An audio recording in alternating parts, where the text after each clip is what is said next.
जय हिंद दोस्तों। जैसे कि आपको पता है हमने एक सीरीज शुरू की है और इस सीरीज में English and Hindi exam part 4 करेंगे। आज 3 पार्ट में अपलोड कर चुका हूं। अगर अभी तक आपने नहीं देखे हुए हैं तो आप बिहारी क्वेस्ट यूट्यूब में सर्च करके इन सारी वीडियो को वहां से देख सकते हैं। अगर आपको ये वीडियो पसंद आती है तो लाइक और शेयर कर सकते हैं, इसको सब्सक्राइब कर सकते हैं। और अगर आपको पसंद नहीं आती है तो कमेंट सेक्शन में आप सजेशन दे सकते हैं। मैं और ज़्यादा एफर्ट करके इसमें इम्प्रूवमेंट लाऊंगा। ये वीडियो आपको कहाँ कहाँ काम आएगी, तो जितने भी सेंट्रल और स्टेट के एग्जाम होते हैं वहाँ पर ये वीडियो हेल्प करेगी। साथ में अगर कोई इंग्लिश स्पीकिंग कर रहा है तो उसकी वोकैबुलरी को इंक्रीज करने में हेल्प करेगी। साथ में बच्चों के लिए भी ये क्या करेगी, इंग्लिश की वोकैबुलरी को इंक्रीज करने में हेल्प करेगी। तो बच्चे भी इस वीडियो को देख सकते हैं। बच्चों के लिए भी क्या है, ये इंपॉर्टेंट वीडियो है। सबसे इंपॉर्टेंट चीज़ क्या है कि हमने कल पार्ट 3 अपलोड किया था, आज पार्ट 4 को अपलोड कर रहा हूँ। तो चलते हैं जो पार्ट 4 है उसकी तरफ। तो यहाँ पर आपको क्या देखने को मिलता है, होमोफोन या होमोनिमस बोलते हैं इसको। तो ये जो होमोफोन या होमोनिमस जो है ये काफ़ी इंपॉर्टेंट है। ये क्यों इंपॉर्टेंट है, क्योंकि जो आपका HPPSC का एग्ज़ाम होता है या जो एलाइड सर्विसेज होता है, नायब तहसीलदार का होता है, ये हिमाचल की बात कर रहा हूँ, अन्य स्टेट में भी ऐसे ही रेवेन्यू डिपार्टमेंट से पेपर होते हैं और वहाँ पर ये क्या कर सकते हैं, आपको हेल्प कर सकते हैं। ये प्रीवियस टाइम के जो पेपर हुए हैं वहाँ से इसकी कलेक्शन की हुई है। और साथ में कुछ एक इम्पॉर्टेंट जो होमोफोन है वो भी आपको क्या किए हुए हैं, यहाँ पर प्रोवाइड करवाए जा रहे हैं। सबसे इम्पॉर्टेंट चीज़ क्या है कि पहला जो होमोफोन है वो है एसेंट। सॉरी, तो पहला जो होमोफोन है वो एसेंट है। तो एसेंट का मतलब क्या होता है दोस्तों, स्वीकृति देना। क्या होता है, स्वीकृति देना या स्वीकार करना। तो इसका जो मीनिंग है, पहले तो आपको हिंदी मीनिंग देखना है, फिर इसका इंग्लिश मीनिंग जो है इसका मतलब होता है एग्रीमेंट। तो एग्रीमेंट को आपने अच्छे से याद रखना है।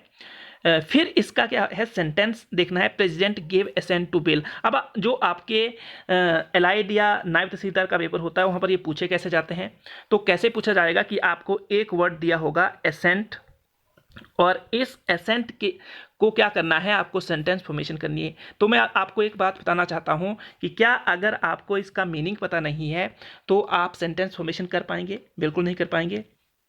दूसरी बात, यही वर्ड आपको एंटोनिमस और सिनोनिमस में भी हेल्प कर सकता है, क्योंकि एंटोनिमस सिनोनिमस कहाँ से पूछते हैं उसका कुछ भी पता नहीं होता है। अगर आपकी वोकैबुलरी एनरिच है तो आप क्या कर सकते हैं, उस वाले पोर्शन को सॉल्व कर सकते हैं।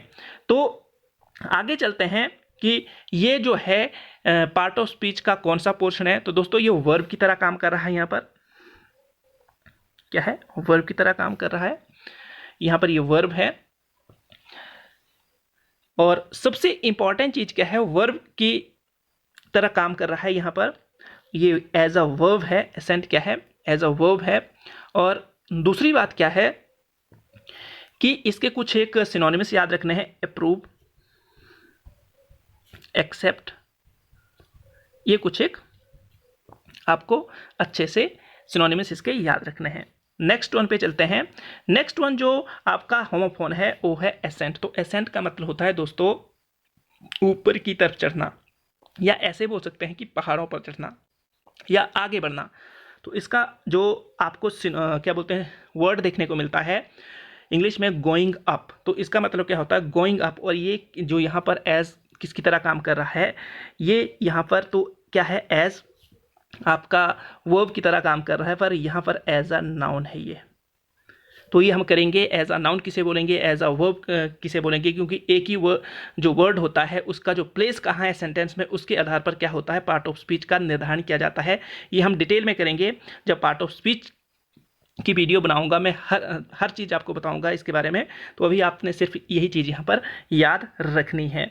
नेक्स्ट वन जो है, इसके जो कुछ एक आपको सिनोनिमस देखने हैं। तो एसेंट का जो पहला मतलब सिनोनिमस होता है क्लाइम। क्या होता है दोस्तों, याद रखिए, क्लाइम, स्केलिंग,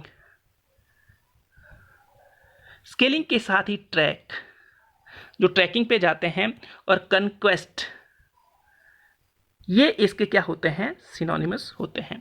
तो आई होप ये आपको दोनों होमोफोन अच्छे से समझ आ गए होंगे। तो army is ascending to China border, तो ये आपको अच्छे से समझा गया होगा। नेक्स्ट वन है आर्क। तो दोस्तों ये जो आर्क है, ये थोड़ी सी यहाँ पर स्पेलिंग मिस्टेक है, ये ARC है, ARC आर्क। और इसका मतलब क्या होता है, जो सर्कल होता है उसका पार्ट ऑफ सर्कल, मीन्स ऐसा वाला पोर्शन, कोई भी हो सकता है, ऐसा वाला पोर्शन हो सकता है सर्कल का, तो इसको बोलते हैं आर्क। तो जो आर्क होता है वो क्या होता है, लग गया पता। Draw an arc on paper, तो आपको क्या करना है, एक पेपर लेना है, उसके ऊपर एक आर्क ड्रॉ करनी है इस तरह। तो ये क्या है, आपका सेंटेंस फॉर्मेशन हो गई। आगे चलते हैं। जो आर्क है, आर्क एज अ नाउन है दोस्तों, यहाँ पर क्या है, ये नाउन है। और नाउन से पहले ही क्या होता है, आर्टिकल यूज किया जाता है। यहाँ पर एन आर्टिकल यूज किया है, इसको भी हम डिटेल में करेंगे। ए और जो एन है और द है, ये कहाँ यूज होते हैं, ये काफ़ी सिंपल वे से बताया जाएगा। जैसे कि जो हमारे मतलब बच्चे होते हैं उनकी तरह, जो उनको जैसे पढ़ाया जाता है उस तरह आपको भी बताया जाएगा। तो ये जो आर्क है, आर्क का मतलब क्या होता है, part of circle. Draw an arc on paper. और इसके कुछ एक सिनोनिमस है। तो पहला सिनोनिमस है कर्व। दोस्तों याद रखिए, कर्व VE है ये। उसके बाद है कर्व के बाद बेंड, और नेक्स्ट वन है बो, तो आपने देखा होगा। और बो के साथ ही आप क्रिसेंट, क्रिसेंट आपने देखा होगा। जब, एक मिनट दोस्तों मुझे इसको रेज करने दो। तो क्रिसेंट जो है, ये क्रिसेंट, तो इसका मतलब भी क्या होता है, इसका मतलब भी होता है आधा चांद। तो ये आप क्या कर सकते हैं, यहाँ से देख सकते हैं, क्रिसेंट का मतलब क्या होता है, आधा चांद। तो ये आपको सिनोनिमस देखने को मिले, और इसके जो पार्ट ऑफ स्पीच थे वो कौन कौन से हैं वो भी आपको पता चल गया। आगे वाला वर्ड जो है अलाउड, तो अलाउड का मतलब क्या होता है, हाई वॉल्यूम, ऊंचा स्वर या ऊंची ध्वनि, ठीक है, ऊंचा स्वर या ऊंची ध्वनि, इसका हिंदी मीनिंग होता है। और नेक्स्ट वन जो है यहाँ पर स्पीक अलाउड, तो स्पीक अलाउड का मतलब होता है ऊंचा बोलिए, क्योंकि मैं सुन नहीं पाता हूँ, आई कैन नॉट लिसन। तो स्पीक अलाउड का मतलब ये होता है। और ये इंपेरेटिव सेंटेंस देखने को मिलता है यहाँ, ये हम डिटेल में करेंगे। जो इंपेरेटिव सेंटेंस की बात कर रहा हूँ मैं, ये इसको भी हम पढ़ेंगे। अभी इतना याद रखो, ये क्या है, इंपेरेटिव सेंटेंस है। आगे चलते हैं। इससे पहले इसके कुछ एक मीन्स जो आपको सिनोनिमस देखने हैं और साथ में पार्ट ऑफ स्पीच कौन सा है ये, उसको देख लेते हैं। तो दोस्तों यहाँ पर ये एडवर्ब की तरह काम कर रहा है। किसकी तरह काम कर रहा है, एडवर्ब, ये बताना मैं भूल गया था। एडवर्ब है ये, क्या है ये, एडवर्ब है। एडवर्ब क्या होता है इसके बारे में हम डिटेल में बात करेंगे, पर अभी इससे पहले सिनोनिमस देख लो, इसके सिनोनिमस क्या होते हैं। तो पहला सिनोनिमस है ऑडिबल, AUDIBLE, ये स्पेलिंग है ऑडिबल। तो ऑडिबल जो है, LY है ये, ऑडिबल। उसके बाद क्लियरली, तो क्लियरली जो है आपका क्या है, वो जो ये आपको इसका सिनोनिमस देखने को मिलता है। आई होप आपको ये तीनों होमोफोन अच्छे से समझ आ गए होंगे, पार्ट ऑफ स्पीच के बारे में पता चल गया होगा, और साथ में इसकी सिनोनिमस कौन कौन से होते हैं, वो किन किन एग्जाम में आपकी हेल्प करेंगे, वो मैंने आपको बता दिया।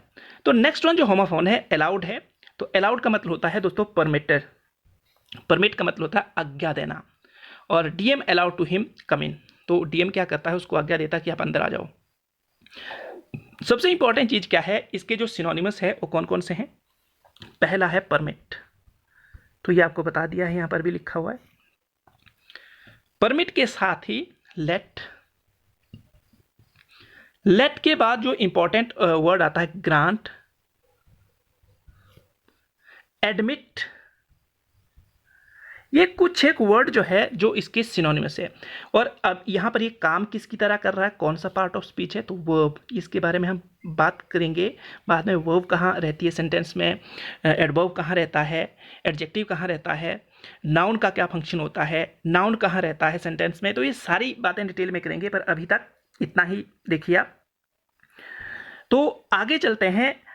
आगे वाला जो पोर्शन है वो है, ये क्या है, इसके आपको सिनोनिमस वर्ड लिखने हैं। क्या लिखने हैं, सिनोनिमस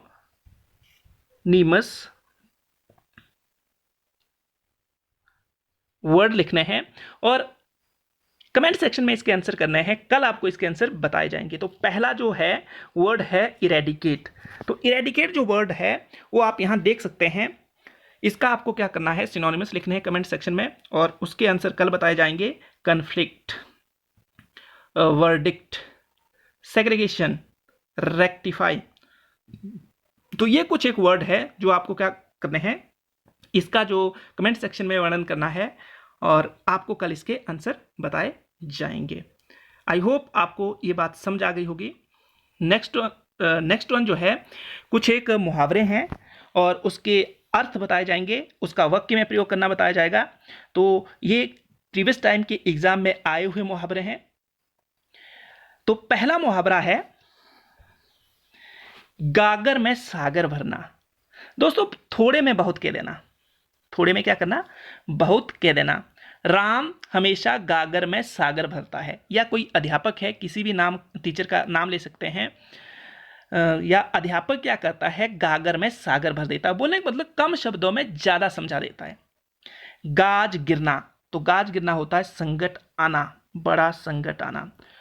तो कोरोना के आने से भारत की अर्थव्यवस्था पर गाज गिर गई है। तो ये आप अच्छे से सेंटेंस बना सकते हैं।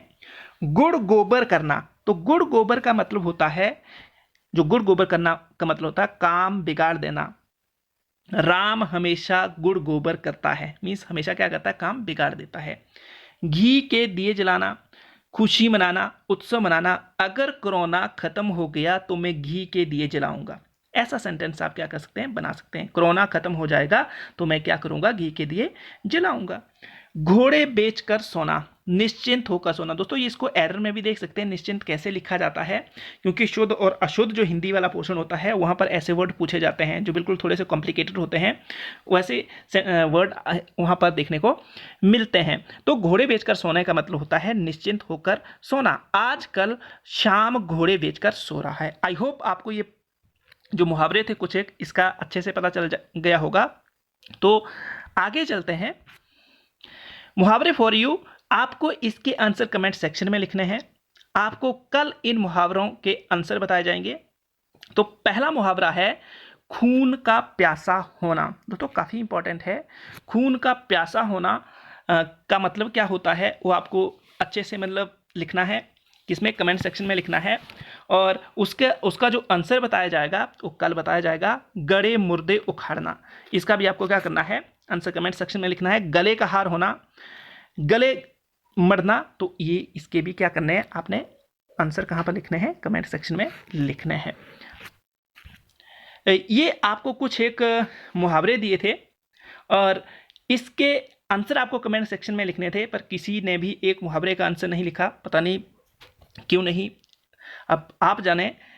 पर इसके आंसर करो, जिससे क्या होगा, काफ़ी ज़्यादा फायदा हो जाएगा। मीन्स एक दिन पहले आपको आंसर पता चल जाएगा, फिर दूसरे दिन जब मैं बताऊंगा, फिर मीन्स जब तीसरे चौथे दिन ये सारा कुछ हो जाएगा, तो एक साथ जब एक मीन्स पूरी रिवीजन करवाऊंगा तो वहाँ पर क्या हो जाएंगे, ये सारी की सारी चीज़ें आपकी कवर अप हो जाएगी, छूटेगा कुछ भी नहीं। तो आपसे एक हम्बल रिक्वेस्ट है कि आप मतलब कमेंट सेक्शन का पार्ट बनिए और वहाँ पर इसके आंसर कीजिए। कान खड़े होना, दोस्तों सॉरी, कान खड़े होना, तो कान खड़े होना का मतलब क्या होता है दोस्तों, सतर्क होना, चौकन्ना होना या होशियार होना। तो कान खड़े होना, रात के समय में मेरे कान खड़े हो जाते हैं, मैं चौकन्ना हो जाता हूँ। चौकन्ना क्यों हो जाता हूँ, क्योंकि अंधेरा होता है, कोई जो इंसेक्ट हो सकता है वो काट सकता है, या कई बार आपको मतलब जानवरों से भी डर लगता है। तो यहाँ पर आप ऐसा सेंटेंस बना सकते हैं। नेक्स्ट वन जो मुहावरा है वो है कान भरना। तो कान भरने का मतलब होता है दोस्तों चुगली करना। हमें दूसरों के कान नहीं भरने चाहिए, बोलने का मतलब हमें दूसरों की चुगली नहीं करनी चाहिए। किताबी कीड़ा होना, तो किताबी कीड़े का मतलब होता है हमेशा पढ़ते रहना। राम क्या है, किताबी कीड़ा है।